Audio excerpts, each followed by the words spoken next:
Ladies and gentlemen, welcome to Hero Movie Podcast, your greatest source for superhero movie discussion in the multiverse. My name is Adam Portrais, and I'm joined by Bruce Leslie. I'm a prickly pear, and the first time I watched this movie was at an inappropriately young age. Ladies and gentlemen, we are back for yet another week. Unfortunately, Sean was going to be here. He had plans. I heard he even started writing a Stallone connection, but work has drawn him away yet again. So it is back to just Bruce and I. But do not worry. Do not worry. We have a trip back to the past for you guys. One that was actually brought to us by our friends that go down to patreon.com/HMP and support us. This is your episode. Technically for the month of September. We had to switch some stuff around because Adam forgot something was at a wrong date. Yeah. Which is not unusual, but today we're going to be covering Weird Science, written and directed by John Hughes. We'll get into all that, and but yeah, man, this is a Patreon episode. What happens for those of you that don't know? No matter what the level that you support us on Patreon, every single month you're going to be able to vote on a movie that we watch. So we usually hand you 4 or 5 movies, and we give you a choice. We say, which one of these do you want to watch? You guys vote, and whoever gets the most, gets the most votes wins. That's kind of how voting should work. 85% of the time. 85% of the time, unless it's like, and thank goodness with Patreon, we do not have an electoral college. We don't have an electoral college, but sometimes I'd like to wish we would, because there's some things where you're just like, well, we do what we can do. Fine, we'll do it. But this time we do have, you guys voted pretty. It was a pretty close race. But this one won out, man. Weird Science. So we're going to be talking about that today. But let's talk a little bit about Patreon, Bruce. Yeah, I want to hear about this because this is top of the month. Top of the month is when we go and we give these biggest of round of applause to all the people that go down to patreon.com/HMP and help us out here. There's executive producers we love all of you. You know that. Of course, man. It's in our DNA. We can't help it. But we do want to talk about just the highest of high people here. These are the people that do at the executive producer level. Matthew Schnapp, Jim Beverly, Alex, we got Robert, we got RocketFace. He's back actually. Carlton Gordon, he's back on the train here, rocking that out. And new over in the UK, we message back and forth on Facebook all the time. Simon has joined up at the top here, man. So that's pretty awesome. We really appreciate that, and everybody that comes in at the $5 level. So if you're up at that one and stuff, you're going to get all kinds of good stuff, and we'll talk about those probably a little bit later. And anyone who's in the $5 or above category, you guys will always get some bonus content here and there and things of that nature, and there's all kinds of good stuff. Now, I do want to talk about this real quick, because we did put out a survey recently. Yeah. And we asked a whole lot of people, just a bunch of questions, just kind of about themselves and everything. We had some pretty good responses. I think we got around 40 or 50 responses there, which is pretty cool, because most people don't want to take the time to do that. But if you still want to, you still can. It's still open. Facebook.com/Hero Movie Podcast. Just scroll down. It's there. And there's all kinds of stuff. And we wanted to see, just what people liked about us, what people thought we might be able to improve on, because, we're always trying to get better for you guys, But I mentioned in their Patreon just to see like who supported, who didn't, and if they didn't, why not. And one of the big things I completely understand is people just go, I really don't have the money to do it. If you don't have the money, don't worry. And there were some people in some comments and stuff that did say a little something. I just want to make sure that things are clarified. Because some people said, if I knew you were going to start charging for a podcast, I would have never started listening. And it's like, well, we're not doing that. Yeah. We always want to make it sure. We don't charge for the podcast, man. We're asking people to support our production costs. Exactly. This is free. You will always get this show for free, so don't worry. So if you can't do it, and there's some people that honestly, I almost, I respect. They're blunt, and I respect it. They're just like, I don't pay for content. I'm like, fair enough, Yeah. But to me, and even if it's the dollar, we have people that are down at the $5 and even dollar level there. So don't think that if we want everybody to be at the $20 level like the list of folks I just read off. We don't expect that. That's a very rare being over there, okay? So, we're not asking for all that kind of stuff, but if you can drop $1 a month, that makes always the big difference. And of course, you get to vote, and you could have voted on today's movie. Perhaps you didn't want us to cover Weird Science. Perhaps you want us to cover something else. And the only way that you can do that is patreon.com/HMP, so you get a little bit extra. And I've got a little something else extra for you. I'm going to send this to you, Bruce, because I forgot to send it to you before the show. Okay. But I did a little. Well, I don't have it here, so I can't show you. it's in the other room. Maybe I'll do it once I start playing the trailer. But I drew a little. I drew a doodle. Drew a doodle up of Doctor Strange and everything, and just as a little thank you, it's a little original drawing from me. It's pretty high resolution, so you can do whatever you want to with it and stuff. And I'm gonna be sending that out. Should be in your hands right now. Patreon.com/HMP. Even if you're $1 on up, you'll get that. And I'm gonna draw a little something every month. You know, very cool. Just as a little thank you to you guys for helping support us and everything. And here's the deal, man. Nobody's getting rich on this, not yet. You know, not even close. This is, and I'll be honest. This is the only Patreon right. I'm still looking for work, but Patreon right now is the only form of income that I am getting. So when you look at, because we're very transparent, the numbers on the screen. If that was your monthly income, how happy would you be? Just saying. So literally any dollar that you go through and help. So if you think this show is even worth a quarter, go ahead and do that. And the cool thing is, too, you get part of the Discord. You can vote on the movies, all kinds of stuff. And the more you give, the more you get. You know what I'm saying? It's fun times. And we have another one that's coming up pretty soon that I'm working on. We might have a sticker level coming up pretty soon, Bruce. Oh, cool. So cool. I think that's going to be fun, too. So we'll work on that. Let's see. I think. Let me check real quick. I thought we might have had an email, but I don't think so. Hold on. I'm waiting. Why don't you hum something while we do something? Let's see. Da da da da da da da da da da. I'm gonna see how long he does this. No, okay, all right, we did. And it was a regular other thing. Sometimes when there's a little ding, you're just like, wait a minute, I don't want to leave it out, especially if it's time sensitive to where they're just like, well, I did this thing and they decided not to read my stuff. No, that's not the case. This one is entitled nope, we already read that. Okay, so we did all the stuff. We've done all the reviews, Okay. We've done all the emails. Good night, everybody. This has been Here Movie Podcast. I'm Adam Portrais. No, okay. Oh, you want us to do the movie review? Fine, we'll do the movie review. Let's go ahead and take a listen to the trailer for Weird Science. You know, it's not a bad idea. What? Making a girl. Actually making a girl. This is Wyatt and Gary. I'd give her warm digits mammary glands. Something's about to change their world. Something out of this world. She's alive! Alive! What would you little maniacs like to do first? It's all in the name of science. Weird science. If you want to be a party animal, you have to learn to live in the jungle. Not us. Not here. No way. She is turning their lives, Trust me for once, will you? What is going on? Gary, I don't know. I don't know. their minds, and their house upside down. It's seriously affecting your sex life.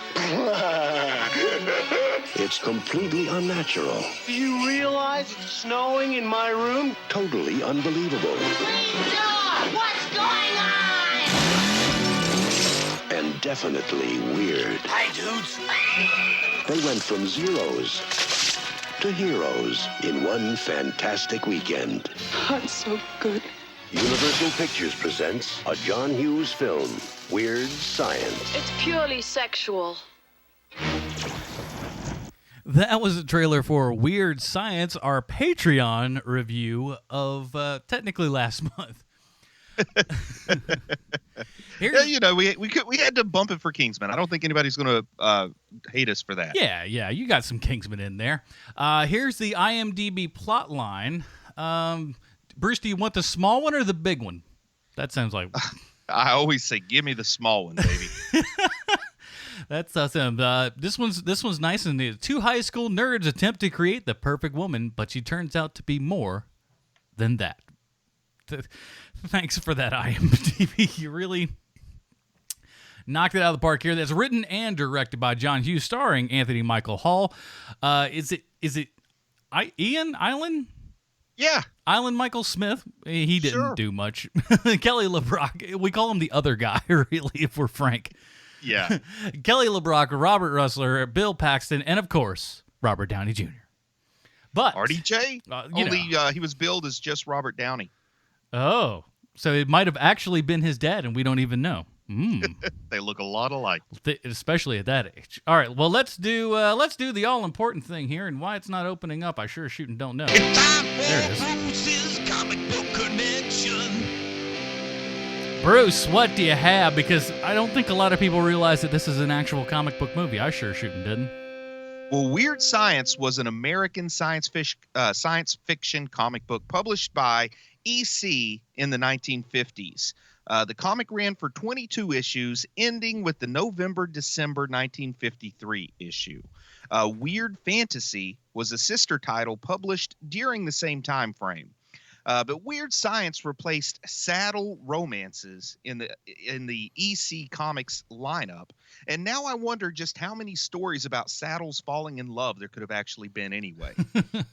Now, a few cool stories would show up in the publication's pages. One of them was called He Walked Among Us in issue number 13. And it was a take on organized religion in which a Christ-like astronaut helps the impoverished populace of an alien world, but is killed by those in power, prompting the birth of a religion.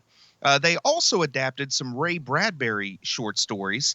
At first, they did so by just blatantly plagiarizing them. And then when he kind of called them out for it, they came to an agreement to actually reprint some of his stories. Now, it was Al Feldstein's story, Made of the Future, in the 5th issue that led truly to Weird Science greatness. Though it was over 30 years after it was published that John Hughes made it into a Brat Pack comedy. But the original story featured a jilted lover named Alvin Blank who stumbled upon a group of time travelers that chose to visit 1950. And I guess that's how vacations worked in the future. Anyway, they let him come visit the future with them, and while he was there, he got one of these make-your-own-lady, do-it-yourself kits. Oh. And he returned to 1950 with the aforementioned kit, and no surprise, he made a lady. Now, he was pretty darned happy with his homemade wife, but one day, out of the blue, she left home and never came back. He later discovered that she left him and returned to the future, leaving him all alone. Now, somehow that turned into the movie we're reviewing today, with Chet and Anthony Michael Hall and RDJ and Kelly LeBrock. And nothing against Kelly LeBrock, but if you had a woman making computer in the 80s, wouldn't you have gone for like Farrah Fawcett or Daisy Duke or, I don't know, maybe Smurfette? I mean, weird is in the name, so why not get weird with it? 2 hormone-addled teen boys running around town in a Porsche with Smurfette. That's $1 million idea right there. But you know, in 1985, the Smurfs were the only Saturday morning cartoon that had 90 minutes all to itself. But back to the source material. At least one blogger speculated that made from the future's male protagonist's name, Alvin Blank, may have influenced Jack Kirby in his later creation, Buddy Blank, also known as OMAC. And I don't know if there's any truth to that, but I'm trying to tie this movie in with some more recognizable comics. Oh, snap! I just realized that Iron Man is in this. So there you go, folks. This week's comic book connection is Iron Man. Iron Man is in this movie. Shut up. So is it clear now?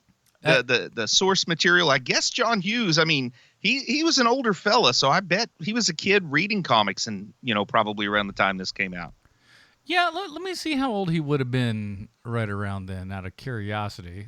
Because I know he the story he wrote. He was he was born in 1950, so probably, I don't know. That's a tough one. Maybe a cousin or something had some comics that were 10 years old and he read through them. You got to remember, this was pre-VCR. People kept their comics around. When I was a kid, my aunts gave me comics they had. Hey, look, I mean, we my dad still's got comics from the mid-'60s and earlier than that. So, who am I to sit here and be like, that's not a possibility? No, it definitely is a possibility. But regardless of how old he was at the time, it's pretty obvious that 1950s culture was a strong influence on John Hughes. I mean, just look how everybody's dressed in all of his movies for the most part. That's true. That's a bit of the time as well, I think, though.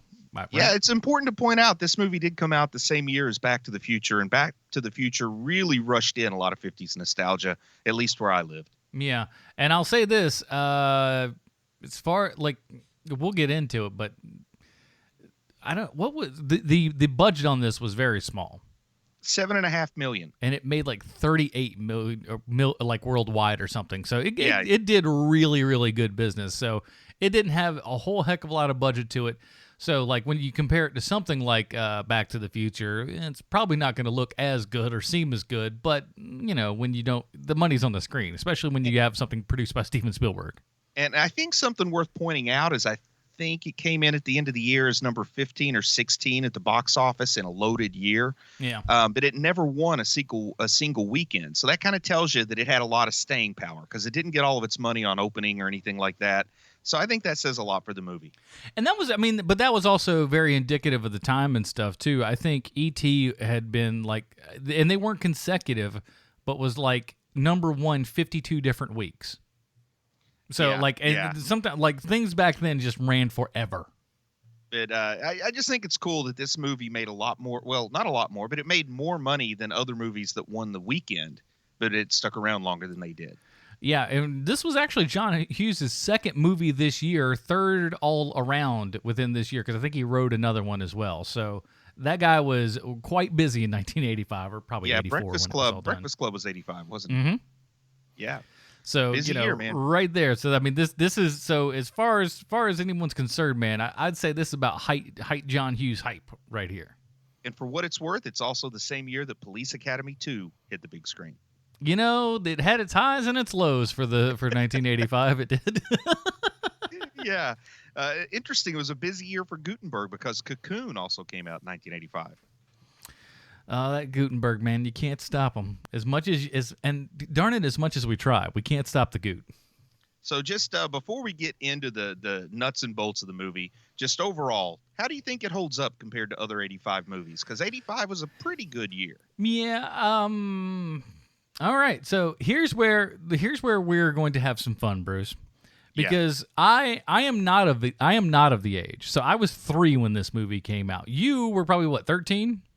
No, I think I was 12. 12, yeah. 11 or 12, depends on what time of year it came out. Actually, August. I was almost certainly 11. Yeah. Yeah, August. I didn't turn 2nd. 12 till 86. So. So yeah, this is a little bit more in your wheelhouse, you know, and especially once this hit VHS and stuff, definitely more towards your staple than mine. This movie's painful. It's not horrible, but there's a lot in this movie that is very 85, that is very dated. Some of it is, and let me tell you something, and you can ask around, and I think you've known me long enough. I'm not one of those people that gets offended by a lot of stuff, and I wouldn't say I was offended by this movie, but there's some stuff where it's just like, oh boy. There's some things in this movie that definitely wouldn't have been in a 1995 movie. Oh boy, this is real. I thought we were. Here's what I'm going to say. I'm going to say it holds up, but not in the way it was intended to hold up. Okay. And what I mean is, in 1986 is probably when I would have seen it the most, when it hits HBO and they showed it all the time on HBO, and I'd go to my cousin's house and watch it over and over again. But at the time, I used to watch it as a straight up science fiction story. Like that's how I interpreted it then. Right. And now when I'm watching it back, just the sheer absurdity. Like, I love stuff that is off the rails, ludicrous bananas. And this is definitely like way more campy than I ever realized back then. And I think it holds up because of just how ridiculous it is. And you just can't find much that is so straight up, for lack of a better word, cocaine euphoria induced productions like this. You're right. This I'll definitely grant you that from a camp level, it is astrological. Like, there's no sane person. I don't care what era you lived in. There's no reasonable, sane, sober, non-high person who thinks that using a computer is going to cause a lightning storm that puts a guy in the TV so you can change channels and watch him interact with the shows. Like, that happens in this. Yeah. It's like, oh, guess what? You're on the Munsters now. It's like, huh?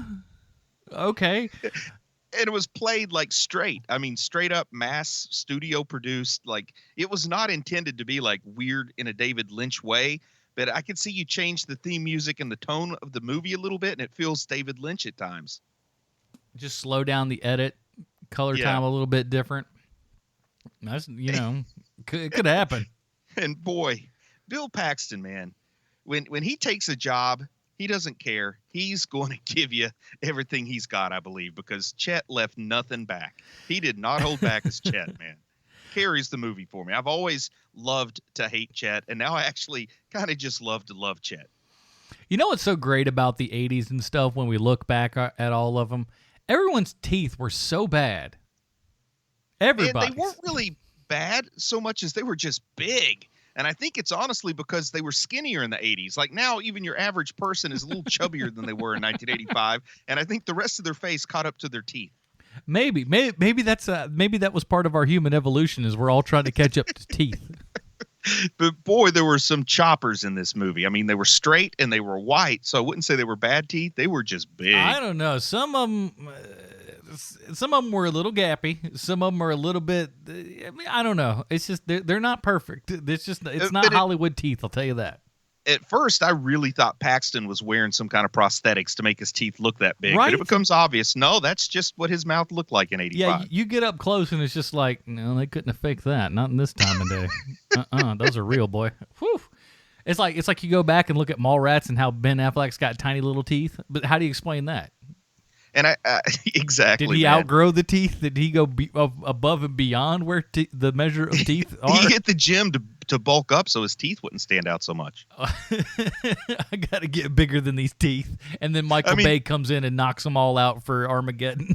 Look at the size of John Travolta's teeth when he's on Welcome Back, Kotter. Then find him in something now where he's nice and fat and the teeth look smaller. But the truth is, it's just the rest of him's bigger. The science of teeth. You guys didn't think you were getting that show today, did you? Not at all. Now, I think this is the one movie that people forget has a Danny Elfman theme song. Yeah, I mean, it's not one of his most thematic ones, because that's the big thing with Danny Elfman, is that you'll always kind of be able to pick it out and be able to, spot one from 3 miles away because they're so, on point with everything. I don't know. I don't want to say only, because you're always asking for somebody to pull out some kind of independent movie that showed on 3 college campuses to prove you wrong. But this might be the only one that was done as Oingo Boingo. The whole band. It definitely sounds like, for the intro, you played Thomas Dolby. And I feel like somebody said, okay, we can't get Dolby, so Oingo Boingo, you need to get us a song that still feels as 85 as possible or 84 as possible. So they got Weird Science, which clearly... clearly it wants you to kind of think maybe you're listening to She Blinded Me with Science. And I don't know which came first. Like, somebody can send me an email and say that the Weird Science song from Oingo Boingo, it may have come out a year before Thomas Dolby, but I don't care. I think Danny Elfman had an advanced copy that nobody else knew about, so he could make this song. I'm trying to look at this record label. 1982.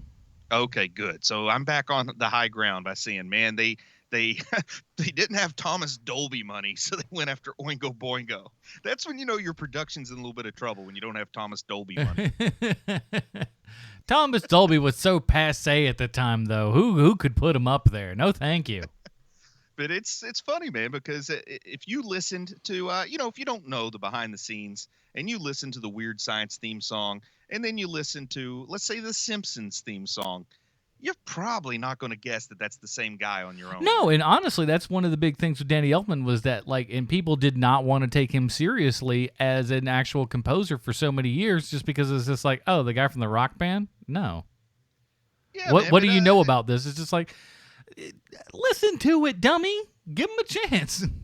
Yeah, and Danny Elfman was a young guy once, and he wanted to be in a band, man. So he was in Oingo Boingo, and if you're going to play bars, you're not going to play orchestral cinematic tunes, so you got to play some music. If you'll all sit back and enjoy this lovely bit from Bach, we're going to be able to, get your beers to you in short order. So thanks a lot, guys. Thanks for coming out tonight. And I think we talked about most of this in the pre-show, but I do want to point out that I forgot just how how much R-rated type stuff was in this movie till I rewatched it. I forgot how, let's just say, modern sensibilities would say that this was definitely not a movie that treated women with respect. Definitely, maybe even poked a little fun at ethnic groups you wouldn't see nowadays either. No, you're definitely right. So this is definitely, and I'll say this for you guys: if you've been like most people and probably seen this on television, prepare yourself if you get, a DVD or something, because this would be considered R-rated today by people. Oh yeah. And because it's maybe not a hard R, but at least, a good slight R, because, there's a tiny little bit of nudity, a little less nudity for a John Hughes film, though, by and large. I guess he branch into that a little bit later. And for a John Hughes movie, I think they treat the females more like commodities than most John Hughes movies do. A lot of them have the female perspective shown pretty strong. Here, the only female perspective we get is this insane computer-generated Lisa. The two girls that the guys are liking, they actually are like trying to trade for them, like they're trading baseball cards at one point. Yeah. And then there's also the part where Anthony Michael Hall tells the lady, even though she's a villainess, I guess you would call her, the one that's like got the chain around her neck and everything, and he tells her, shut up, the B word. That just seemed harsh by today's standards. And of course, Chet throwing around the FAG word a lot too. Yeah, it's just, well, that's certainly indicative of 1980s, culture and things of that nature, to where it was just like, and honestly, it's like language is fine. Language is always something that really kind of adapts to a degree and stuff. But like, we'll go in order in just a sec. But like you said, one of the things there of like, when we get to a scene and, Anthony Michael Hall's character is drunk, which by the way, these kids are 15 in this flick, 14, 15 years old. One is 15, one is 16. There you go. And Anthony Michael Hall is 16, the other guy's 15. And they are and he's drunk off of his face, and he's basically, and if you read it, you figure out, that makes sense what he's doing. He's basically doing like a over the top Richard Pryor impression. And it's not, and it's not becoming. Yeah. I'm trying to think, what is the word? Cultural appropriation? Is that the term? Yeah, it's just like it's yeah. So I think it could be offensive in that regard, but to be honest, he for the time it was novel. It's not like now, man, where there are people that legitimately talk that way in their everyday life and think it makes them cool or something. You know what I mean? Like at the time, it was a bit of a novelty, and he didn't say anything offensive, not like the level of race jokes you would get in a 70s like airplane movie or something. Right. It wasn't just like, I'm saying offensive things. It was just the way in which he said it was very kind of minstrelly in a way, And the one thing I would say that makes it bad, and it takes a little bit of meta knowledge, but he does pretty much the exact same shtick in The Breakfast Club. When he's pretending to be a blues man in The Breakfast Club. So I feel like maybe one time he auditioned and they told him to do some impersonations, so he did that, and that's what John Hughes liked about him, because he did that in 2 movies in the same year for John Hughes. It's just like, look, this is your bit. You're gonna ride this home. You're gonna ride this all on out until the day you die. You are the white boy doing the old blues man impression. And I think more than the impression, because I guess I was a little braced for that, because familiar with The Breakfast Club and sort of saw it coming the moment they went into that bar. But what got me is when he's talking about this girl that broke his heart. She's this 8th grade girl with them big what chowder buckets. Yeah, chowder buckets. That's right. She was an 8th grader with some big chowder buckets, and all these grown men are going, really? She had the big chowder bucket? I mean, they're like carrying on about an 8th grader's chowder buckets like it's no big deal. That caught my attention as being maybe something that you'd have less tolerance for now than you would have back then. There's a part, and I don't want to throw it all out there, but there's also the part where Kelly LeBrock's character holds up a pair of lacy underwear to an old lady and says, if you were a 15-year-old boy, would you like these? Like, man, that's kind of getting close to that, what's her name, Mary Kay Letourneau kind of territory all of a sudden. For modern day, it's a little too close to home than it was in 85. Yeah, but, and the thing is this, though, is like a lot of it is just, I mean, it even goes back to the old 50s and 60s stuff. It's like, you're 16, you're beautiful in your mind. It's just like, aren't you like 45 when you're singing this song? Man. Yeah, there's a song, Sexy and 17, that still gets sung by old people. She's only 17. It's like, oh, boy. Daddy, I mean, like literally in the song, Daddy says she's too young, but she's old enough for me. It's like, oh my dear heavens. Yes, young girl, get That's out another of my one. mind. But here's the difference, though. That's a really good song. Despite that, My love for you is way out of line. Okay, but Gary Puckett Union Gap, everybody.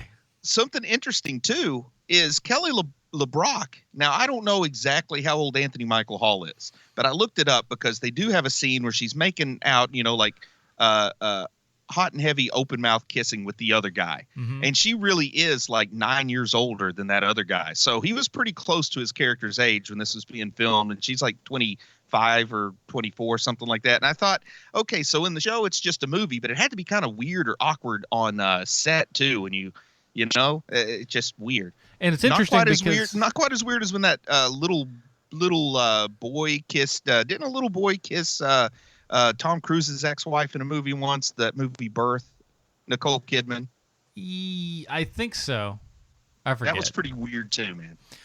The age-wise, they weren't all that far off. I mean, Kelly LeBrock, it looks like she was born in 60, and and he was born in 68 or 69. Yeah, and both the guys. Actually, Anthony Michael Hall's the youngest one, so he was born in 68.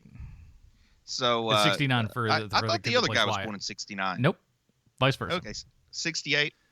So But still, it's an 8-year difference. When you're 15, man. Like my school teachers were 8 years older than me when I was 15.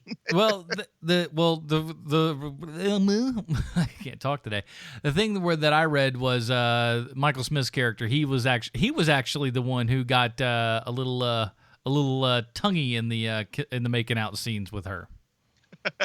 And Anthony Michael Hall, apparently a gentleman. Yeah, I could see it, man. That other guy knew he wasn't going to make too many more movies. He's like, look, I'm not going anywhere. I got to grab life by the horns. But let's start at the beginning here, man, because I think we can run through the beats pretty quick. Yeah, it's not a complicated film.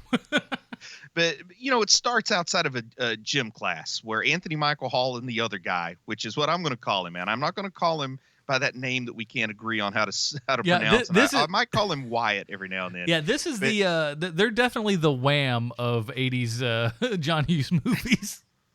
Yeah, but so they're standing there at the gym talking about how great it would be to go on a date with these two cute girls that they see at the other end of the gym. And the first thing that comes through my mind when I'm watching this opening scene is, man, John Hughes really thought schools had excellent budgets for their PE class, because they have like Olympic level gymnastics equipment. They're on all the stuff, man. They got all the pads. They got all the the bars and the horses and whatnot. I don't know all the technical terms. But they're everywhere, dude. There's it's almost like this is that high school competed in some real high events, man.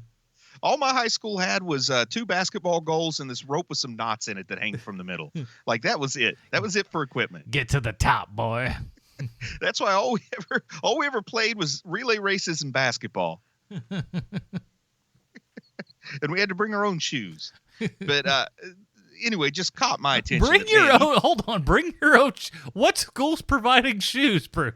Well, they were clearly providing like gymnastics leotards for some of these young ladies that were there on the parallel bars.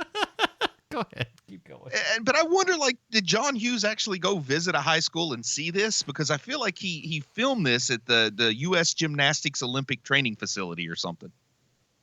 I don't know, man. Maybe the kids in Chicago do way more in the Olympics than they do here in the South.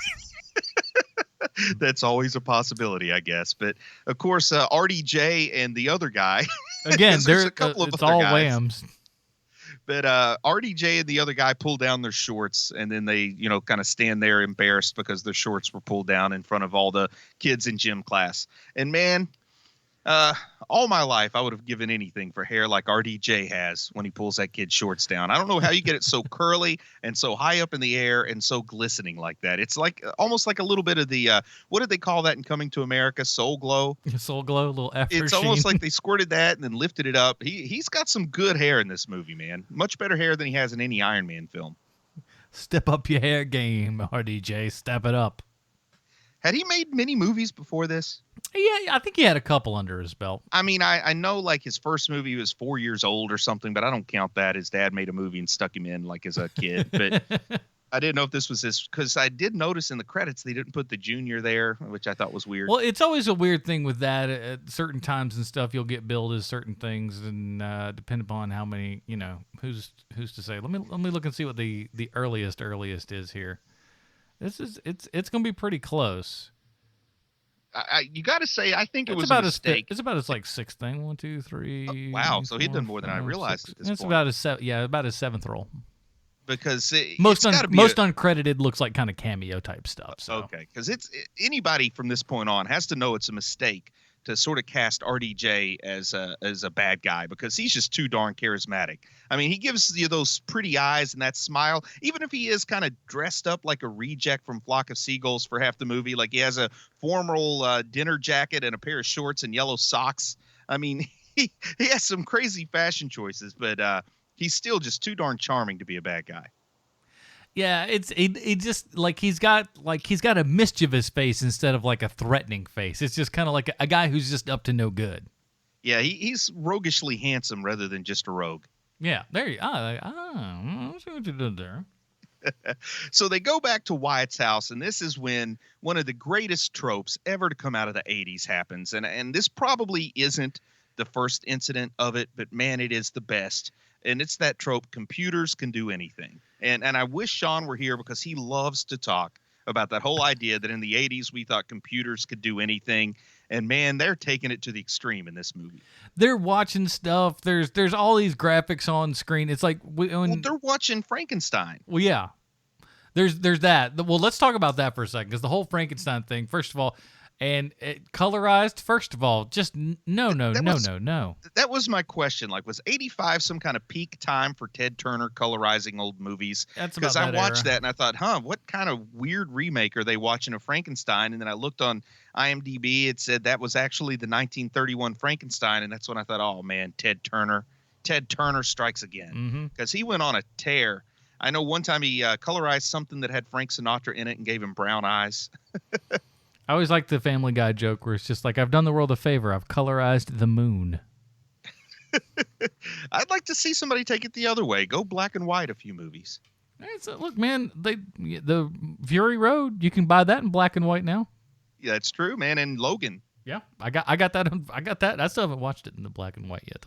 There's part of me that wonders if he ever colorized the intro to Wizard of Oz, because he totally didn't get it. Dude, would not be shocked. But it's in black. No, sir. It represents no color. Now, man, let's talk about the ingredients to creating a woman, and then we'll talk at the end of the movie what it turns out was the important part. Had nothing to do with most of what they were doing. But man, so they first off hacking the government. I guess they need more power. So they first off in 1985, a computer was still a rarity. A computer in your bedroom was reserved almost exclusively for billionaires and people in John Hughes movies. Yeah, let's put it this way though. John Hughes movies, by and large, none of the kids were ever poor. yeah, man. He were loved poor, the wealthiest suburb of Chicago. If they were poor, they were characters. There were characters that were poor. Like you could imagine, Judge's character there in Breakfast Club. You can imagine him being like poor, but we never went to his house. But anyone's house stuff that we went to, those kids always had money. Even the kid who was supposed to be poor in the Breakfast Club got like 4 cartons of cigarettes for Christmas. That's over $100. Yeah, that's exactly. And he's complaining about it. Even the poor kid who was getting cartons of cigarettes, cartons. It's like in 16 Candles, I think it was, that Molly Ringwald's family was like the poor family, but she still like wasn't that poor. You know what I mean? Yeah, anyway. Exactly. It's like when you have like kids in the family and like everyone gets their own room. It's just like, that's not poor, dude. That's not poor. Yeah, you say, my family's poor and you're still wearing, $700 worth of clothes to school. But anyway, so let's get back to the point. So they start the computer equipment. Like you get the idea that John Hughes knew what a scanner looked like, but he decided that he didn't like what it looked like. So he went to an old 1950s sci-fi movie set and borrowed some flashing lights to stick on everything that was part of this kid's computer, because as they use more and more of the computer, man, it looks like it's taken up a full 25% of his bedroom. That scanner with the blinking lights itself was amazing. It's so big, it's so cumbersome, and it's like, why would he have any of this stuff? Yeah, what was he doing? And they fed it in like a shredder, man, and the stuff they put in there, like, I can understand. They're putting in some pictures from a girly magazine. You know, you want them to makes sense. look attractive. That's what you're like, hey, we scanned this, make it look like this. And then they put in a picture of Houdini. And I don't want to get too far into the blue material here, but I imagine Houdini was flexible, and maybe they want some of that. But then they put in a picture of David Lee Roth. And man, I've lived through every era of David Lee Roth's career, and there is not one thing about that guy that you want to put into a potential girlfriend. Like, no. And it shows, man, because she uses more and more hairspray as this movie goes on. I want By my the lady end, to it looks do like she has an Afghan. What's that? I want my lady to do some sort of a windmill kick on somebody. Yeah, she has all of David Lee Roth's hairspray in, though, because it looks like she has an Afghan hound in her hair for the third act of this movie. Oh, it's a bit, boy, her hair just gets more 80s as this movie goes on. It's just like the 80s just start seeping into the deep pores of this thing. There's a whole square yard in the hole in the ozone layer just called Kelly LeBrock's contribution there from this movie. I got to get used to this Aquanet. And then they've got electrical cords. I guess also the secret is more power, because they've got electrical cords running all through the house to the computer. Like, that's how computing power works, Adam. You know, if your computer's kind of lagging a little bit, you're pinwheeling a lot, just find a way to shove more electrical cords into it. Because computing, you don't need a better CPU. You don't need more disk space. You just need 2 more electrical cords plugged into your computer somehow. But somehow it still needs to go through the crock pot or something. It's like, what is it? What is going on here? And then when they hack the government, the way hacking works, it says access denied, and he just like makes it go away like it was hit by a bowling ball. And next thing you know, he's in. And it's always, it's computers in the 80s. So it's always just like these animation things like, bad vector graphics. Like, you could just like if they knew what seeing the Matrix would be, it's like they're doing it but in the 80s. Look at it, you can see all the insides of the computer. Like EMC squared floats across the screen. Like, what is this? That's garbage? how we say smart stuff is happening. That's shorthand for smart stuff. E equals MC squared. It's all the smart things. Shut up, it's a computer. You don't know how it works. We don't know how it works. It's all gobbledygook and fairy dust magic. Shut up. And did you notice he had a screensaver? I don't know that in 1985 a lot of people had screensavers, particularly not this 3D vector graphics thing he had on his screen there. I don't remember it. Oh, man, these things catch my attention. But anyway, they hack into the government, who's still using reel-to-reel tape for their data storage. Did you notice that? Magnetic tape. The sad thing is, yeah. I think that they're still using 5 1/4-inch floppies at our nuclear silos. No lie. Yeah, there's something about that. The amount of time and money that it would take to transfer it over. It's something that's ungodly. So you're not wrong. There's things like that are still protecting us today. Yeah, and they argue. I don't know if they really believe this or if it's like an after the fact rationalization, but they say that it's more difficult to hack into outdated material. But I've got the solution to that, man. I get my car and go get Matthew Broderick because I saw him do it in War Games. Or so Battlestar Galactica would have us believe. Yeah. Oh, but the key part, though, is they take miniature little jumper cables and hook them to a Barbie doll. First off, yep. Do we ever see a sister? We never see that the other guy has a sister. We see Chet. We see mom and dad. We see pictures of mom and dad. We see mom and dad come home. We see grandma and grandpa. We don't see a sister, yet there's a Barbie doll in the house. And there's another scene later in the movie where they go into a room that looks like a girl's bedroom with little horses up on the shelf. So I've got this dark theory that the other guy, Wyatt, has been deeply depressed ever since his younger sister died in an accident or something. There's this horrific death of a sister nobody's talking about. I got it. She's like Judy on Family Matters. Somebody just told her to go up. She just goes, "I'm going upstairs, everybody," and then she was just gone. But her room still remains. Oh, man, nobody's touched the room since that horrific death that she had when Chet shot her with a double-barrel shotgun. Oh, it should have had that little thing. Another John Hughes type connection. It should have had the thing in Gremlins, where it just goes off and there's a non sequitur story about how his sister died. She was dressed like Santa Claus and tried to come down the chimney. Yep. Oh, man.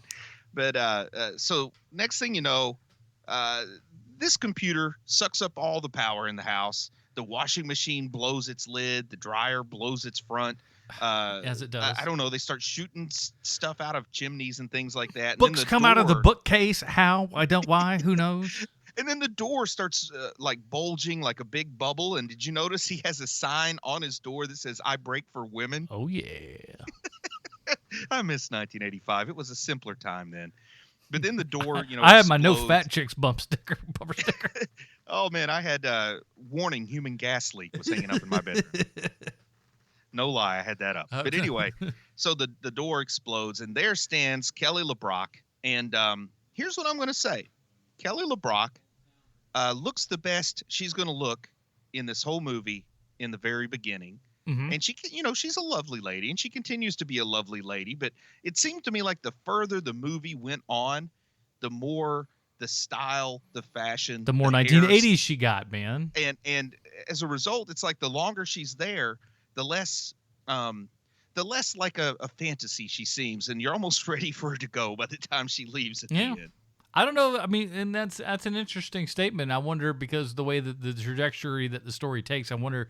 I can't say that that's got to be on purpose, but it feel. Who knows? It might be. But of course, they do have her show up again at the very end. Yeah, but yeah, you're right. This is about this as hot as she's gonna look, and it's not just because she's only in her underpants. It is like, just from the hairstyle perspective, from everything, she's the most attractive there. Though I gotta say, what's his face there? The other member of Wham, he don't look half bad in her panties either. You know what? Maybe those underwear are the secret, because I'm with you. I was like, I never knew that Wyatt, was so fit. Wyatt's got this thing up there, and I'm just like, are we looking at some crying game stuff right here? What's going on? Because all of a sudden, for a second, I swear on everything, I thought there was some sort of switch and she was in the bed and I didn't see. This just like, was that some sort of weird angle? And then she has, a bulge happening there, and it's like, no. It's just he's got puberty has just not hit him quite yet, and he's still got a slight feminine build there. Oh man, it looks like maybe he jogs or something. Yeah, and it's and then the butt shot going around the other side. It's just like, who is this for? And I remembered, most of the details of making the lady. I remember putting the bras on their heads, and then you realize that Wyatt either has his mom's bra on his head or his dead sister's bra on his head.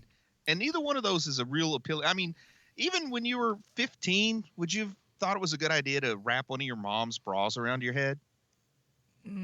No, I can't come up with a situation where that really comes to place. And the great part is they even address it, and then it's like a never you mind. It's basically because Anthony Michael Hall's character Gary just wanted he wanted to put one of Wyatt's mom's bras around his head, and he thought it would make him look less weird and creepy and pervy if he had Wyatt do it too. It's essentially just like, this looks funny, and that's why we're doing it. Shut up. They could have at least went to the store and bought clean bras, but it's either the dead sister or the mom, and those look more like middle-aged lady bra than dead teenage girl bra. Yeah, but frankly, though, I don't think those fit mom. When you see her coming back in, that seems like it belongs to a bigger-chested lady. Grandma? Ooh, yes. Yes. Grandma looked like she needed Grandma could have filled those out. Yes, you're not wrong.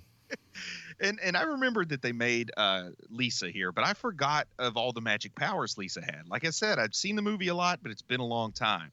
And, when we first catch on when they're dressing up to go out to party with Lisa, and they walk through the door and the little electrical crackles go around them and their suits turn into the dark suits instead of the suits the more regular suits, I guess, that they had on before.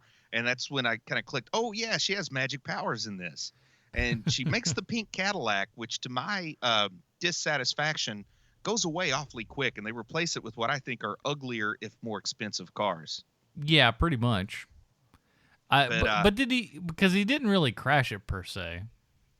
He didn't crash it, man. I just think that they used the pink Cadillac for the introduction of her, and then they wanted to show off maybe John Hughes's car collection and work the Porsche and the Ferrari. They're like, you got it. Shut up. But 1985 was not a high time in car design, because even those very expensive, high-end, fancy supercars weren't that attractive. They didn't look that different from like a Fiaro or a Datsun or something. Yeah, the Porsche kind of looks like crap. The Ferrari looks okay. It's not like It's not your like 60s, kind of style or anything. I'll say you take a Ferrari from 10 years earlier or 10 years later, either one looks way better than the 85. Yeah, you're not wrong. Yeah, but anyway, so they go out, they go to the blues club. And man, when I was a kid, this is what I thought would happen if you went to a bar. If you went into a bar, a big tough guy would threaten to beat you up if you didn't drink all of his booze. Now, as an adult, I realize that it's almost the exact opposite of that. People will beat you up if you try to drink their booze. Like, there's nobody in a bar that wants to force somebody to drink, is there? I've never come across this in all of my life. I've always kind of not a stranger. I mean, maybe your friends that are a little drunk and they think they're being funny and say, drink it or wear it or something like that. But I've never had an absolute stranger say, drink. I'm still looking for the people that are just like supposedly on every street corner trying to offer me drugs. Like that never happens. We were told that's going to happen all the time. You'll be walking down the street and somebody's going to be like, I'm going to give you some drugs. Take them. And you're going to be like, no, sir, I don't do drugs. That's never once happened to me. I've never been just offered drugs. But man, I have been offered many pyramid multi-level marketing schemes. Here's what you want to do. That's the new thing. And you'll have a couple people working right under you. I do like the part where she makes some fake IDs and Wyatt has like a devil goatee and thin mustache on his. It's just like, here, you're evil Spock. Go on. And, it's funny when he goes into the urinal, like she wants to go out to party. And you would think, especially 1985, she wants to go to whatever the local equivalent of Studio 54 is or something, but she likes to go to a rundown blues club. Like, that's her idea of partying. I'm telling you, man, it's that David Lee Roth that's inside her, man. I do like it, though, when Wyatt goes to the bathroom and the urinals, all three guys turn around and look at him and go, mm-hmm, and then turn back to the urinal. That was kind of funny. Goes into the stall and sits down without looking first. Have you ever used a stall without looking to see if someone was sitting on the That's the only way I use stalls is backing into them. Back in, sit down, and hope for the best. But I love it. He sits down and you see he's on somebody's lap. Another pair of shoes sitting out there. I'm just like, what? No, man, just no. And by the time he gets back, Gary's all drunk and they've made friends and they're talking about an eighth grader's chowder buckets, and it just gets weird and everybody is uncomfortable. On a little longer than it needs to. Way longer than it needs to. It's super uncomfortable. You know what would have made the scene work for me? If you say blackface, I'm gonna kill you. No, but the older lady, the older woman of color that was sitting next to Wyatt. Yeah. If her and Wyatt had started getting kind of friendly as the story went on, but like not drawing attention to it, like, you cut away and you see Gary, you cut back there a little bit closer, you cut away, you see Gary, you cut back, his arms around her, you cut away, you see Gary, you come back, they're kissing, you cut away, you see Gary, you come back and the seat's empty, you cut away, you see Gary, you come back and they're coming back adjusting their shirts or something. But his hair's all messed up. That would have made it work for him. That would have made that scene work so well. But here's the thing. Now, at the same time, let's talk about this because now this. Okay, so we're in the first night here. They finally get home, and this is when Chet comes into all his full glory. All right, you go ahead with the Chet because this is your favorite bit. Man, it's just first of all, the way that Bill Paxton sells this character, man, like he's not just obnoxious. He's like a Ernest Saves Christmas level character portrayal. Yeah. And he is all in on it, man. Like Bill Paxton, first off, the bad haircut. Like that is like there's no faking that flat top. Bill Paxton wore that thing around for at least 6 weeks while they were filming this movie, which is awesome for me to think. He really pulls off the idea that like, man, he thinks he's like the sort of disciplined military guy, but he's got to be pushing 30. And his only joy in life is making his high school aged brother miserable. And kind of promised to give him money he may just not have. Yeah, and I like it because he says, how much is it going to cost me? And man, he says $175.00, which makes me wonder, like, how does he calculate? Like, why doesn't he just go for 200? Why doesn't he go for 150? $175. That tells me there's something that he saw that costs $175, and all he can think about is getting that one item. Like, he can't think about the long con. He can't think about even something like sales tax. I see him throwing a fit in the store when they tell him there's like $4 sales tax or something, and he can't buy it. Come on, Chet. You need a little wham, a little walking around money. What's your problem, dude? Get it up to 200, man. But I love everything about Chet, how obnoxious he is, just the lines out of his mouth, the big teeth, the facial expressions he makes, smoking a cigar in the house. Like, you get the idea, if mom and dad were home, he would not dare smoke a cigar in the house. He's, I don't know how old Bill Paxton is, but I want to say maybe 26 at the most when he's filming this. That sounds about right. And he's walking around in old man boxers and the tank top like Archie Bunker would wear. I just love everything about it. Like I think he would have been a good Biff Tannen. No, definitely. I mean, had it been, I like the guy who did it better, but this is that same kind of vein. No, like, okay, so had like it been, Back to the Future started like here or something, wouldn't have been bad. Yeah, but I liked everything about Chet, man. I just had fun watching him be a ridiculous, over the top performance from Bill Paxton the whole way through. Now, these guys are in here, and they've got this lady, and like their biggest thing is like they want to get with a lady because they're little high school kids and girls don't like them, blah blah blah blah blah. And they have one who has literally said many a time, "It is my job to do whatever you say to do," and and things of that nature. And they never take advantage of it. They never. It seems weird. It does not seem like it computes. Here's what I can say. And everybody lives their life on their own trajectory. Everybody matures at their own rate. But there were, when I was 15 years old, if a 26-year-old model said you can do whatever you want, I probably would have wanted to do everything, but would have been far too self-conscious and nervous and scared to have done anything. Like the whole idea that when they climb in the shower with her, they keep their pants on. Like, I would have been that guy. Right, and I understand that, but like at the same time too, they still continue to talk big game, and but it's not even. It's almost not that it's not even broached by them. It's not even like they start to make an attempt and then just go, well, this seems kind of. It doesn't even seem like they're trying even. I'm sad to say that I think I can relate to these kind of characters.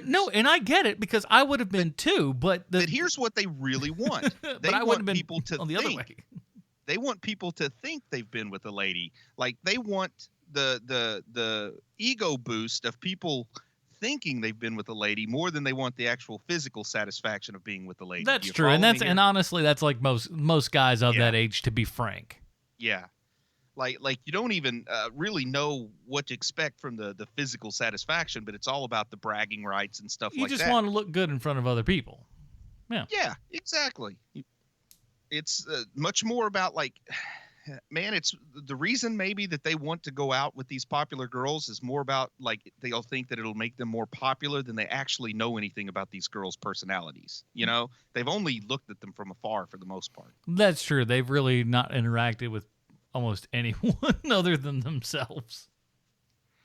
And I guess, I don't know, anything more to say. They wake up and think it was a dream. And Hollywood loves this idea that people have shared dreams. But I swear, man, if let's say we went to Dragon Con or somewhere and you and I were sharing a hotel, and when it was time to get up and start getting ready and you woke up first and said, man, did you have that same dream I did where so-and-so? I mean, I would think I would be calling for one of those mental hygiene commissioners to take oh, yeah, you're a nut job. You are a certified crazy person. Not I'm going to entertain this for a moment. I don't know. Do you want to talk much about the mall when the icy gets dumped on them? It is what it is. It's all right. The only good part about it is Robert Downey Jr.'s outfit there. It's with the short leg pants and the yellow socks and the formal double-breasted jacket and the slick curly hair. Well, I gotta say that was Robert Russler, his little buddy there. That was his first acting thing ever. And his first take for that right there. That whole scene was his first scene in movies ever. And honestly, it wasn't very demanding. No, but he's gotten a lot better over the years, and actually better looking even. Well, like he's like one of those dudes that like wakes up and like all of a sudden he's 40 and just goes, "Oh look, I'm actually an attractive actor now," as opposed to just some I thought he was handsome enough in this movie. He's better looking now. You hear me, Robert Russell? You're better looking now. And this is when they break out the Porsche 928, and I'm wondering where the pink Cadillac went because, I know that the Porsche 928 was a status symbol car then, but on screen, in Mannequin they had the pink Cadillac, right? They didn't have a Porsche in Mannequin. Yeah, Mannequin was great. But I think the next. Why didn't we watch Mannequin? Because it's not a comic book movie. Crud. Unless I dig deeper and find out it was. Come on, Mannequin. She goes to meet Gary's parents, and this is where you get to see like the poor family, the quote-unquote poor family, though they still have a nice house. His dad's a plumber, which is not a bad job, man. He's making all right. I know people certainly do a lot worse than plumbers, but she goes to meet Gary's family, and I kind of like this whole interaction. I see a lot of fun. Anthony Michael Hall was really good when he was a teenager as an actor because how well and how spontaneously and how quick he plays off with like the comment about what she accuses him of doing with the magazine in the bathroom and the way the mom acts. And I thought it was a fun scene. It's not bad. It's all right. I mean, it's over the. It is what it is. It's okay. and his dad, the plumber, has a little bit of Cousin Eddie going on. Oh, there's definitely a bit of Cousin Eddie there. That's for darn sure. And I do like the way when he says to Lisa, Gary's dad, "Get out of my house," and she puts her finger in his chest and says, "You're out of shape. I'll kick your butt." Pulls the gun on him. His mom's freaking out, and then it's kind of the running gag because she erases Gary's dad's memory of Gary. So for the rest of the movie, he's like, "Who's this Gary you're talking about?" And that actress that they cast to play his mom is the perfect actress to play a mom in anything, man. She looks like a mom. That kind of stuff is going on. 2 years later, Edie McClure would come along and steal all her thunder. Sometimes you win, sometimes you lose. So kind of the big part of the movie, I guess you'd call it the climax, but it's a little too drawn out to call it a climax. I would just call it the third act, is the party. Mm-hmm. Well, man, once again, I love this movie, but not for the reasons they intended me to, or at least not for the reasons I did the first time I saw it back in the 80s. But I love it when she says, "I invited a few of your friends." The doorbell rings. You open the door, and like all 300 guests showed up simultaneously. And like, I love how they also showed up and they were all just dead silent. And they just all hold up a hand to wave at the same time. I love the ludicrousness Hi, of everybody. Stuff like that. Hi. I love that. That's just to me. That's just like to me. That's Super Simpsons right there. The Simpsons kind of took just junk like that. It's so animated and over the top. It's great. And, the party gets out of control and nobody even knows that Wyatt is the one who lives there. And, the thing in this movie, man, the thing is everybody, whether it's a man or a woman, they always turn their head and watch Kelly LeBrock go by. Mm-hmm. And Kelly LeBrock is a fine enough, lovely enough person. Yeah. But I guess it's maybe it's some magical power from being computer generated, but there are other women in this movie every bit as attractive as Kelly LeBrock that they don't make a big deal out of. Yeah. That's the character there, though. Yeah, I guess. And you can't go back to 1985 and see it through that lens anymore because maybe there was something about her. But I think they make a bigger deal. Like, it's hard to suspend the disbelief. They're making a little too big of a deal out of her. I think there's a movie, I think it's called The Truth About Cats and Dogs, where they're making a big deal out of Uma Thurman, who's also lovely, but she's not that like stereotypical Hollywood pretty girl lovely. You know what I mean? Well, that was during the indie boom of the 90s, Bruce. Oh yeah, and Uma Thurman was the queen, in that kind of era, where it's just like an attractive but unconventionally attractive kind of lady. Yeah, still good looking. But... Oh yeah, absolutely. But it's not like You kind of think that's, well, anyway, I don't want to be trying to typecast other actresses, but that's sort of the kind of role that, like if you're going to put Cindy Crawford in a movie or something, where she didn't have to act a lot or something, a different type of look. But anyhow. And what if you put her with a bald one, which they did? That movie was And terrible. did Kelly LeBrock? She did this, and then she did that Steven Seagal movie, and then was she married to Steven Seagal Then she before went on or after that movie? I think it was afterwards. And then she never made another movie, did she? She had like 3 movies. She's got something right now that's in post-production. Oh, well, I didn't know about Called that. Hidden Affairs. I always felt like she got to be way more of a household name than her filmography justifies. Like, I felt like everybody knew who Kelly LeBrock was pretty much because of this movie. Like, you say the name, people know who you're talking about, but she's not really been in much. Nah, I mean, she's had some stuff in the kind of 90s and 2000s and stuff, but nothing anyone's really heard of, to be honest. And was she like a model? Like, did she do Sports Illustrated swimsuit or something like that? You know, a lot of people were famous in the 80s for that stuff, like Elle McPherson and things like that. Big magazines and stuff like that. Okay, so that might be why she was a household name and not just this movie. But the party's going on. Gary and Wyatt lock themselves in the bathroom. And one of my favorite scenes, man, one of my favorite lines is, if you're going to float an air biscuit, give me a warning so I can hit the fan. Is that what he says? Yeah, and the great part is, too, is like he looks at him and just goes, what are you talking about?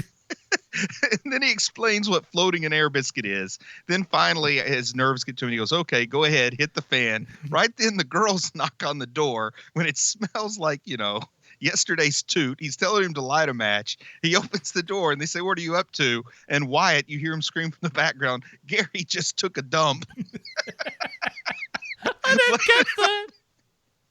Now, I work in an office environment where we have a couple of bathrooms for employees, and we got a lot of employees. So there's frequently like lines and stuff to use the bathroom. And what I hate is when I go in and the person before me just took a doozy of a toozy and they've stunk the place up. I go in, I spring a real quick leak, wash my hands and go out. And the person behind me thinks that I'm who made that smell.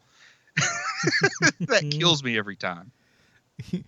Well, that's why you always got to walk out and just be like, boy, somebody, if you preface whatever you do with just like, oh my gosh, somebody did this and I couldn't even do anything. I left early.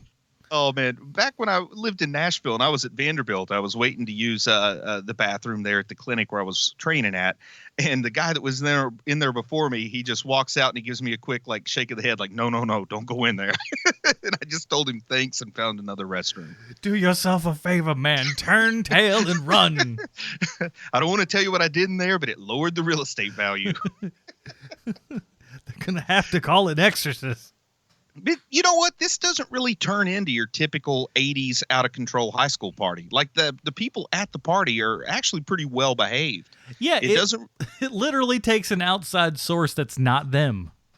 Well, I think it all goes crazy when they start trying to make a deal where they say they'll make a woman like Lisa for Robert Downey Jr. and the other guy in exchange for them trading. Once again, this is treating the women like commodities to be exchanged, but they're going to trade the 2 cute girls that are their girlfriends to Gary and Wyatt in exchange for them making a version of Lisa for them on the computer.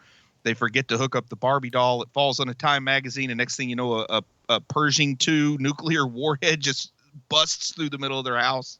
I love the line where it's just like, oh, we didn't hook up the doll. And then I also like it that Kelly LeBrock, her character Lisa, is supposed to be there to help them with their self-confidence. And she goes, you know what they need? They need some Mad Max style mutant bikers to just come in and trash the place. Yeah. Like I feel like she skipped a couple of other steps along the way, Yeah. Basic intelligence. Yeah. So then, the mutant bikers invade the place and they're scaring everybody off. I love the guy from The Hills Have Eyes. It's always nice to see him see him show up as in a character role. Yeah, and that's the thing. Michael Berryman is always just like, he's always a blast to see and stuff. And I love that they kind of like let him just use his regular voice and everything in this, which is so great because he's such a normal person. He looks odd and strange, but he's such a normal guy. And like if you listen to any interviews with him, he's a sweetheart of a human being. He's so nice. You remember his goodbye line in the movie, his final line? Oh, I forget what it was, but it was a funny one. He said, could you just keep this between us? I don't want it to interfere with my teaching job. There was one more where he was just, he leaves out. He just goes, all right, bye, everybody. God bless you.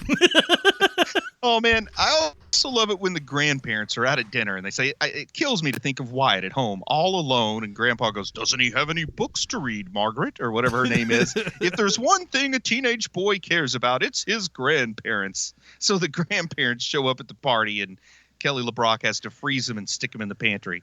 Yeah, it's so bizarre of just all the, like, I have all the powers that I need for whenever I need them. So, I mean, I guess that's why you threw Houdini in there. So I could just do whatever. It's like, those weren't real magic that Houdini was doing. They were illusions. And the second time that they fire up the computer, they have one of the most gratuitous like type of nude scenes possible, because for no reason they take us to like the next door neighbor where a woman is sitting all by herself in a room playing the piano. No, that's at the house. That's at their house. Well, the vortex sucks the piano out, sucks the piano stool out. It's trying to suck her out, so she's holding on to the windowsill. So it takes her clothes off one layer at a time, including her bra. God bless America. And it finally pulls her out and spits her out naked in a mud hole. She did that stunt herself. Absolutely. I was reading up on this. The girl who did it, she posed naked in Playboy actually a little bit later. There was a pool in the background. But they put her up on like this big crane and everything. She did that whole stunt. They launched her from a trebuchet essentially. So they had her on a thing. She was on a wire and everything, but she actually did that stunt. Now, after they chase off the bikers, I don't know that there's much to say. The bikers take the girls that they really have a crush on. So suddenly Gary grows a pair and steps up and pulls out a gun from who knows where. Like, I guess we're supposed to believe he held on to this squirt gun from, a couple of hours before, despite the fact he's been doing it like a million different things and the gun isn't obviously in his pocket or anything. Right.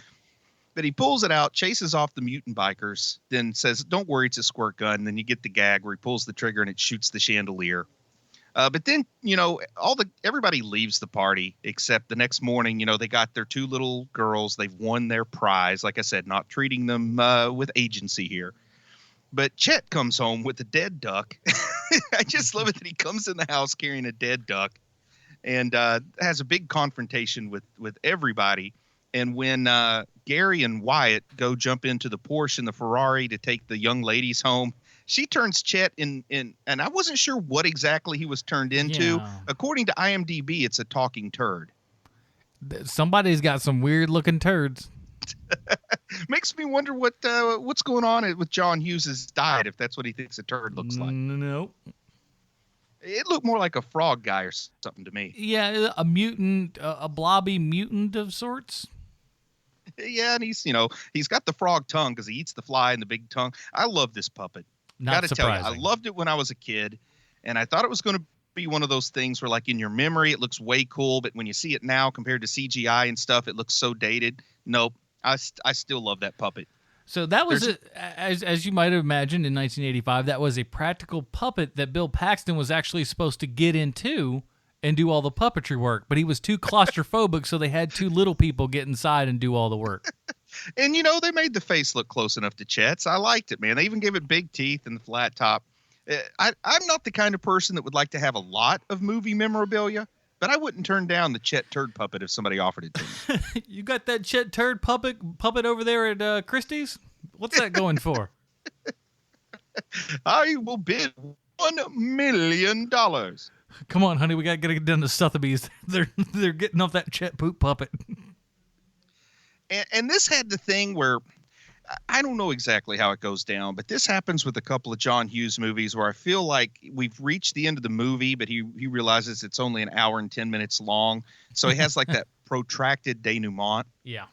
Because it definitely has a lot of this, because they take the girls home. He tells the one girl he loves her, which, man, talk about moving fast. She didn't really know your name till yesterday. You're saying you love her. This is why you're still single, buddy. Yeah, but you're going way too fast, pal. We get a totally unnecessary, like Dukes of Hazzard style police chase in the Ferrari for no reason. He's like, okay, this will buy us 4 more minutes of screen time. We'll have the cop chasing Gary while he's driving the Ferrari across the train. I mean, that really feels completely unnecessary. Right? Yeah, it's there as a filler and just to add some more actiony sort of stuff and be like, look, we'll give you some more money. We just got to have this thing hit an hour and a half. And, Dukes of Hazzard might have been doing great in the ratings at the time. I don't quite know, but maybe they wanted to catch on some of that Dukes of Hazzard fandom. I don't know. We got to get some of that Duke boy money. And, they kind of draw that out. Meanwhile, you got Chet as the turd puppet. And then they come home, and this is when Kelly LeBrock, she says, okay, my job here is done. Like a really sexy Mary Poppins. Mm-hmm. My job here is done. Actually, Mary Poppins was really sexy. So what am I saying? Yeah, you're not wrong there. Julie Hender's getting it done, boy. Back in the day, I saw Victoria quite a few times. Yes, sir. But anyway, so she flies off with her umbrella into the Never Never Land, and all the stuff is just magically back to normal, like the moment before the parents come home. I mean, it's like that Ferris Bueller racing the clock to get everything fixed before your parents come home, but it's all done via magic or by playing the previous footage in reverse, however you want to look at it. Exactly. There you go. Everything's fine. I wonder if they never did show Grandma and Grandpa coming too in the closet, though. Nope. They had to find them 3 weeks later when they tried to let's go get some beans in the hay. I like to think that Lisa didn't do anything to them. They just had heart attacks when they saw the wild party going on. Well, here we are. And then when you think finally it's over, when the parents come home and we find out that, Lisa managed to eternally repair the poor relationship between Chet and his brother Wyatt. Then we get to go see a bunch of people that look to be even bigger nerds than Gary and Wyatt in gym class. And all of a sudden, the new gym teacher walks in and says, drop and give me 20. And they all drop.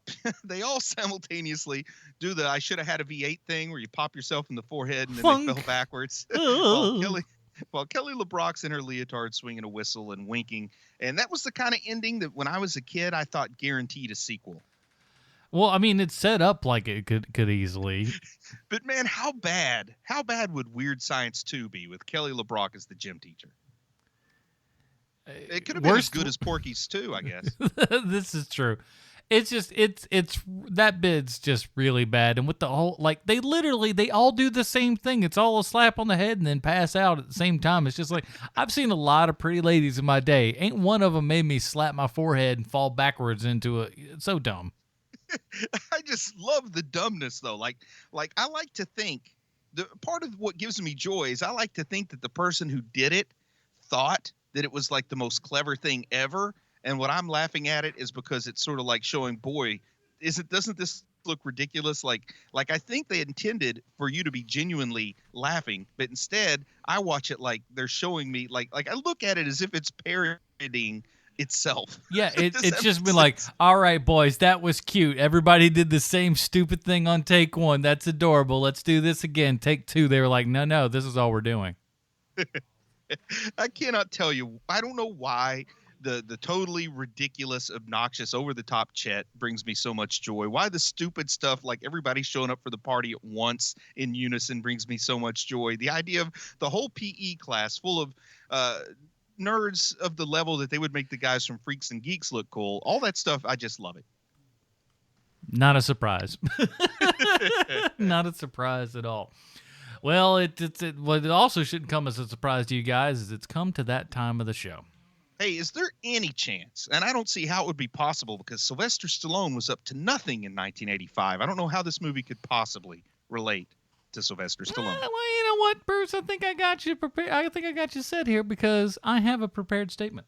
You don't say. This week's Stallone connection is a bit of a love letter. Not like the type of letter that you write to someone of whom you've shared a meaningful romantic relationship with, letting them know just how much they mean to you and how your life would not be complete without them. Or the type of letter that you would write. It could be the type of letter that you would write to a sweaty Italian man in hopes that one day he'll come on your podcast and bask in the warm glow of all the love that you and your co-hosts harbor for him week after week, despite his refusal to admit to your very existence when you know darn well that all he has to do is pick up a phone and call. It's not so hard. Come on. But I digress. This is a love letter to an actor of whom we lost far too soon. A thespian we all knew and loved, but no one... let's start over. A thespian we all know and loved, but one we may not have given as much credit where credit was due. Sure, when you find out he's in a movie, it was always a welcome pleasure, but he was probably an actor that you really didn't sell a movie for you. That's a hard thing to do when you're a guy like this week's Stallone connection, the late, great Bill Paxton. Chet. Not fat or ugly enough to be considered a character actor, but not quite leading man either. William Paxton was born on May 17, 1965 in Fort Worth, Texas, to a Roman Catholic mother and a father who was a bit of a jack of all trades, businessman, lumber wholesaler, museum executive, and occasional actor. His most notable role was quite a minor role, as one is Bernard in Sam Raimi's Spider-Man films. We talked about him not too often long ago. Paxton, I think that was his dad. Exactly. That's okay. Literally what I just said. I doze off sometimes. It's fine. Paxton was raised in Texas and was even in the crowd that fateful day in November in Dallas, Texas in 1963. There are actually even pictures of an 8-year-old Paxton being lifted above the crowd on display at the 6th floor museum in Dallas. It seemed Paxton was edging for the spotlight even then. In 1982, Paxton and his friend Andrew Todd Rosenthal formed a new wave band called Martini Ranch. The band released its only full-length album, Holy Cow, in 1988 on Sire Records. The album was produced by Devo member Bob Casile and featured guest appearances by 2 other members of Devo. That music video for the band's single Reach was directed by none other than James Cameron. Paxton would go on, but Paxton would play a bit role for James Cameron later on in The Terminator in 1984. The next thing that would bring Paxton would be to the big screen would be his role this week in Weird Science, where he plays Chet, the butthole brother with a haircut no sane barber would give. His first day on the set, Paxton said, I told the film's makeup artist, this is a quote from him, I told the film's makeup artist I wanted to do a haircut that was really intense. He's the one who suggested the flat top, but long on the sides and slicked back. He was afraid he was going to lose his job and get to cut it like that without having it being approved by the producer or director. But I said, just do it. End quote. Fortunately, Hughes loved it, and along with everything else Paxton brought to that character. Now, Paxton would go on to have a huge career, including such hits as Commando, Aliens, Near Dark, Tombstone, True Lies, Apollo 13, Twister, Titanic, A Simple Plan, Nightcrawler, and Frailty, which he also directed. Paxton was also no stranger to TV, from Frasier to Tales from the Crypt, Agents of S.H.I.E.L.D. to miniseries like Hatfields and McCoys, and starring in series like Big Love, and his final role as Detective Frank Rourke in CBS's Training Day. Bill Paxton left us with 93 acting credits. Not all amazing, but all of them were definitely Bill Paxton. And Bill Paxton's role as Dinky Winks in Robert Rodriguez's 2000 film that would usher in the 3D era as we know it today, Spy Kids 3 Game Over, was no exception.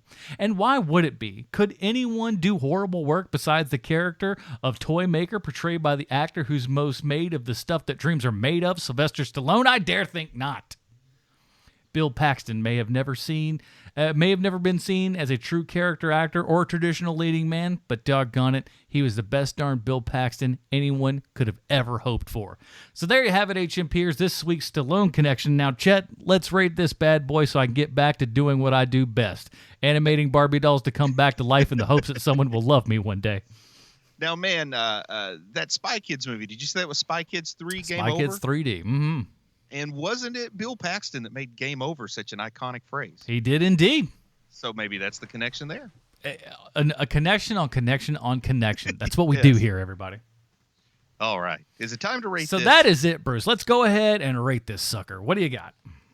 You know, it was easy for me to forget how important this was to me because I watched it a lot, but it came out in 1985. You know, the same year as Back to the Future, where the science fiction here doesn't stand up to Back to the Future. It came out the same year as Breakfast Club, which for a lot of people, probably myself included, is kind of the apotheosis of Jonathan Hughes movie. You know, like it is the Jonathan Hughes movie. If you're going to say you have to give one example, it's Breakfast Club. Real Genius came out, which is kind of like the smart kid, sex comedy, computer stuff kind of thing, Mm-hmm. maybe overshadowed this a little bit. So it's easy for this to kind of get forgotten in the kind of stuff that came out in 85, but I loved it then. I love it now for totally different reasons. It gives me so much joy. I understand that it has flaws that are, I'll say like political flaws because it's a creation of 1985, and that doesn't excuse it. But I enjoy watching this movie and laughing at the filmmakers more than I'm probably laughing with them. I like just the total psychotic, makes no sense stuff that happens. Like I said, the guy gets put into the TV screen and they change the channel and he goes and is chased by the monsters and he's chasing Lassie down a well and stuff like that. I love the ludicrousness of it all that makes no sense. Like somehow a computer causes a woman to be stripped naked and sucked out of a chimney. I've got to give this to Dick Grayson, man. I can't help it. Oh, man. So here's the thing. I was not somebody who grew up with this movie. I mean, I'd seen like, it on like TV, like way back when, edited for TV and all that kind of jazz. Sure, shooting didn't really remember it. And it was nothing that really laid that kind of an indelible mark on me to when I wanted to go back and watch it again and again. But I definitely know that it's for some certain people, it is like that. So I understand where it belongs in this. So at the end of the day, I was gonna say Stephanie Brown, but I'm gonna go Carrie Kelly on this one, just on account of I know how important this is. It's not necessarily for me. I enjoy it well enough, but if I was given a choice, I probably wouldn't go this direction. But I understand the historical significance of it enough to muster you should probably just give it a shot if you've never seen this before, because it does have its place in history. And I think if it came out in 1984, it would have been even a bigger part of the zeitgeist. But man, everything got swallowed up by Back to the Future. It's so big. Back to the and like when you have it compared to like Back to the Future, it's just like it's not even close. I mean, and John, I'll be honest, I'm not the hugest of John Hughes fans. I don't dislike the guy. National Lampoon's Christmas Vacation is like my go-to every single year on Christmas, so it's not like I dislike the guy. But it was I was just, when you compare the two, man, it's not even close. It's just it's not even, Transformers GoBots. It's way better than that. But it's all right. But for a certain person, definitely of a certain age, I can definitely see them, having a good time with this. But doesn't age as well as you might think. So if you really do have that love, you may want to just keep it. Just keep it in your pocket. Because sometimes if you go back, it's just like, ooh, I made a mistake. No, this is one of those, if you used to love it, you're still going to love it, man. This is one of those rare ones where the nostalgia panned out for me. And yeah, and listen, I can say that there are things like that. And I'm completely aware that there's stuff that, that I like that most people would just go, well, that's just dumb and stupid. And I'm like, no, it's great. And it's like, it is what it is. But that is it, everybody. We are done for this week. Thank you guys so much. Thank you to everybody that supported us on Patreon and picked this out for us. Thank you, Patreon people. You're good folks. I don't care what anybody says about you. Is that the way to ingratiate yourself to them? No? Anyway. But if you would like to vote. Yeah. If you would like to vote on what we watch this month, why don't you go to patreon.com/HMP. Again, you can support us at any level. You don't have to, give up your apartment, payment or anything else like that. No one wants to put you in the poorhouse, even if it's $1. That's a quarter an episode. At the end of the day, we just say, it's what we're worth, man. It's value for value. If you feel that week after week we bring some value into your life, just throw a little bit of value back ours at whatever you think is equal to what we are worth, man. That's it, And if you do, you get more cool stuff at the same time as well. Next week, we're going to be reviewing the first 5 episodes of The Tick that has come out on Amazon. So, does that include the pilot we already reviewed? I don't know if we're going to count that one. We'll take a look. If it's not the first 5, then technically it'll be the first 6 if we're going to count the pilot. I haven't taken a look at it just yet, but I will, and we'll get back to you on that. So The Tick, man, I think we were pretty warm, not fantastically. I think we saw some. I think we were closer to Luke than we were to warm. Yeah, it was. We're kind of right there in the middle. We're like, could be better, could be worse, but. What have they done? They picked it up, and we'll see what Amazon did with it. So if you do have Amazon Prime, go ahead and check that out. We'll be talking about that next week. In the meantime, Bruce, where can we find more of your work on the internet this week, sir? Just want to tell people I just finished chapter 20 of the Hero Movie Podcast novel, title boy. to be released at a later date, cover reveal coming at a later date. But I just finished chapter 20 on that. You got some good, cool stuff to look forward to. But in the meantime, if you need to kill time while I finish that, you can always go check out Dragon and Gallus, my latest book. It's book 2 in the Lump Adventures, but it works pretty good as a standalone. It's available Audible. It's available as an ebook. It's available as a paperback. There's still Chubby Wizard, Wrath of the Manticore, and Dragon in the Needles. So, they're all there. They're on Amazon. They're Amazon exclusive, Kindle Unlimited, yada, yada, yada. Thank you, everybody. Indeed. 20 chapters in already. This is going to be his Gone with the Wind, everybody. It's going to be amazing. And I will never drink Mountain Dew again. What? Is that how that's not how that works.